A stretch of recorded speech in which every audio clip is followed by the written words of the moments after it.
Making money today is easier than ever. Looking rich is even easier. But maintaining the lie, that is what's quietly killing you. It's Friday. You got paid exactly 3 days ago. You have a car that turns heads in your driveway, clothes that people notice on the street, and an Instagram feed that screams success. But it's 3:00 a.m., the blue light of your phone is burning your eyes, and you are doing mental gymnastics trying to figure out if you can pay this month's credit card bill without maxing out the other one. You check the app, then you close it. Then you open it again as if the numbers might have changed in the last 30 seconds. They haven't. You make more money right now than your parents did at your age combined. You have the degree. You have the title. Everyone looking at you thinks you are absolutely crushing it. They see the vacation photos, the sleek watch, the expensive dinners. But you and I both know the truth. Behind that high-resolution mask, you are drowning in shallow water. You are one layoff, one medical emergency, one missed paycheck away from total financial collapse. You are not wealthy. You are just a high-consumption machine with a fragile heartbeat. This video isn't some generic advice about skipping your morning coffee or saving pennies. This is a raw, exact autopsy of how society convinced you to mortgage your future to impress people you don't even like. It is an analysis of the invisible chains you forged for yourself while you thought you were climbing the ladder. And more importantly, it is a roadmap on how to break out of this trap before you hit 30, and the cement dries on your financial life forever. You think you have a money problem. You don't. You have an ego problem. You have a deep-seated need for external validation that is feeding on your potential like a parasite. And the bill is coming due. Listen closely, because this is the conversation your bank manager won't have with you, and your friends are too embarrassed to start. It always starts with the first real job. The first decent salary. You go from surviving on instant noodles and $50 a week in college to seeing thousands of dollars hit your account at the end of the month. The psychological whiplash is intense. For the first time in your life, the buy now button isn't a danger, it's a temptation. Your brain, still wired for scarcity, suddenly feels invincible. So, what's the very first thing you do? You reward yourself. You tell yourself it's a down payment on your new identity. Because you worked hard, because you stayed up late, because you deserve it. Right? You walk into the dealership. The smell of new leather hits you like a drug. The salesman sees you coming from a mile away. He knows exactly who you are. Young, dumb, and desperate for status. He sees the way you look at the badge on the hood. He doesn't sell you a car, he sells you a feeling of belonging. Notice what he asks you. He never asks, "How much can you afford for this car?" He asks, "What monthly payment are you looking for?" That is mistake number one. And it's a fatal one. He stretches the loan to 72 months just to make the number look small. You walk out with a $35,000 debt strapped to your back for the next 5 years of your life. But hey, the steering wheel feels incredible. Your friends are impressed. Your parents are proud. You feel like you finally arrived. You haven't arrived anywhere, you've just signed up to work for the bank until your 30s. Then comes the luxury downtown apartment. You justify it by calling it networking or living close to the action. You pay a 40% premium for a view of other buildings and a gym you'll use twice a month. Then come the weekends out. The $150 dinners where everyone splits the bill equally, even though you only had a salad and the guy across from you ordered the steak. But you don't say anything. You can't. You have to look the part. Then the $15 cocktails that taste like validation but feel like debt the next morning. Your brain starts to normalize the hemorrhage of cash. You start confusing being able to make the monthly payment with being able to afford it. Let me be brutally clear, these are two entirely different universes. Being able to make the payment means you are a functioning servant to your creditors. Being able to afford it means you could buy it twice, in cash, and your lifestyle wouldn't change for a single second. It means the purchase has zero impact on your stress levels. But at 25, you don't want freedom. You want the appearance of freedom. You are building a golden cage with your own hands, and you are buying your own prison bars on an installment plan, celebrating every time you get a new credit limit increase like it's a trophy. A few years pass. You get the promotion.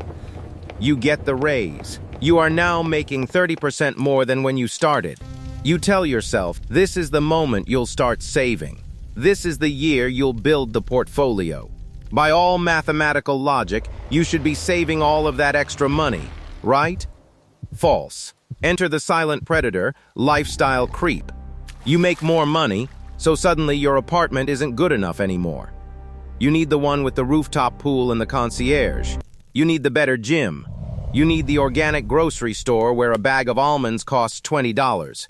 You go on vacations, but not just anywhere. You go to the places your coworkers and influencers are going. Because God forbid you look like you're falling behind.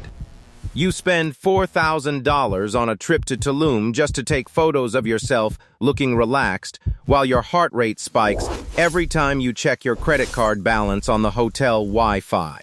This is where the texture of your stress changes. It's no longer the raw, simple stress of a broke college kid who has nothing to lose. It is the deep, suffocating, sophisticated stress of a trapped professional. You are 28 years old.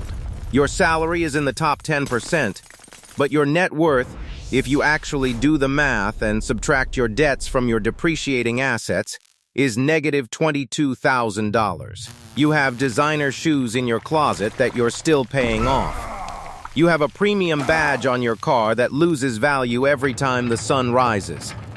And you have absolutely zero in your investment portfolio. You are running a race on a treadmill that is slowly speeding up. And then the terrifying realization hits you in the middle of a meeting you hate. You can never stop. If you hate your boss, you can't quit.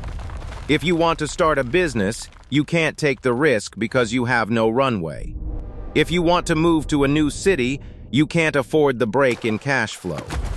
If you miss exactly 2 paychecks, they take the car, you lose the apartment, and the entire illusion shatters in front of everyone you were trying to impress. You are not a leader. You are not an achiever. You are a highly paid slave to your own lifestyle. You have traded your 30s and 40s for the privilege of looking cool in your 20s.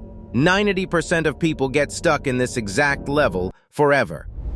They will literally die at 80 years old, but financially, they died at 28. They become what I call the high-income poor. They look rich, they speak rich, they even smell rich, but they are terrified of the first of the month just like the people they look down upon. And then, you turn 30. The parties slow down. The noise fades.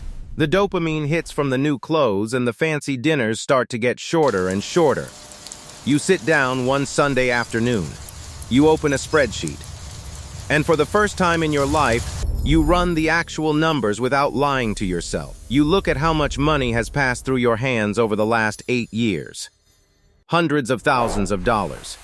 A fortune has flowed through your fingers like sand. And what do you have to show for it? A closet full of last season's trends, a car with a scratched rim, and fading Instagram photos of meals you don't even remember the taste of. Then, you look at that friend, the one. The friend who never bought the flashy car. The one who drove the same beat-up Toyota for 7 years. The one who brought his lunch to work in a plastic container while you were ordering $25 poke bowls on Uber Eats. The one who wore the same jacket for 3 winters and didn't care about the jokes. You secretly thought he was a little bit boring. You thought he was missing out on life. But then you find out the truth. He just closed on his first duplex. You find out his index funds have compounded to the point where his money is literally making its own money while he sleeps. He just took a 6-month sabbatical to travel the world. Not to take photos, but because he doesn't have to work. He isn't stressed. He isn't performing. He has the one thing you desperately crave, but gave away for a leather seat and a high-rise view: options. Money is not meant to buy things. The middle class buys things because they've been conditioned to believe that consumption is the reward for labor. The wealthy buy assets, and those assets buy their freedom. Money is meant to buy the right to say no. No to a toxic manager who asks too much. No to a client who disrespects your time. No to the Sunday night anxiety that makes your chest tight and your breath shallow. When you fake having money, you surrender your power. You become predictable. You become docile. You become a perfect cog in the machine because the system knows you desperately need that next paycheck to fund the lies you've told the world. If you are listening to this right now and you feel a knot in your stomach, good. That knot is your intuition telling you that you've been scammed by your own ego. Congratulations, you just woke up. You've realized that the dream life you were chasing is actually a nightmare of perpetual debt. So, how do you get out?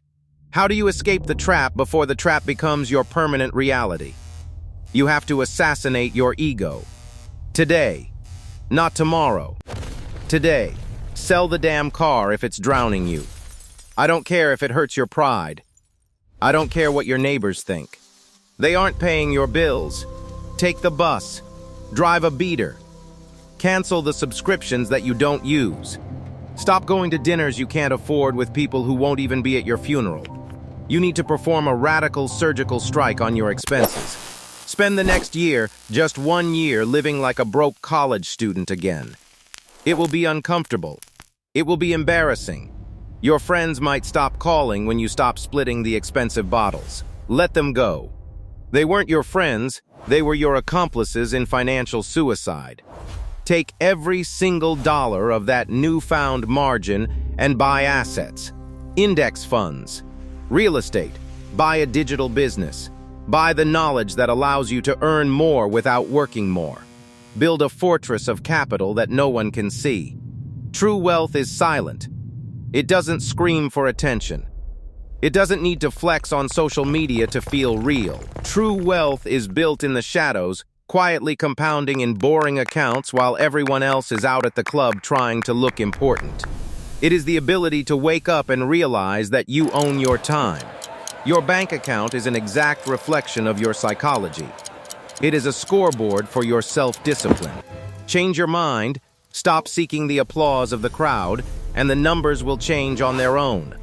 The game of wealth isn't about who can spend the most or who has the flashiest life. It's about who can stay in the game the longest without letting their ego destroy them. The world wants you to be a consumer. I'm telling you to be an owner. The clock is ticking. Your move.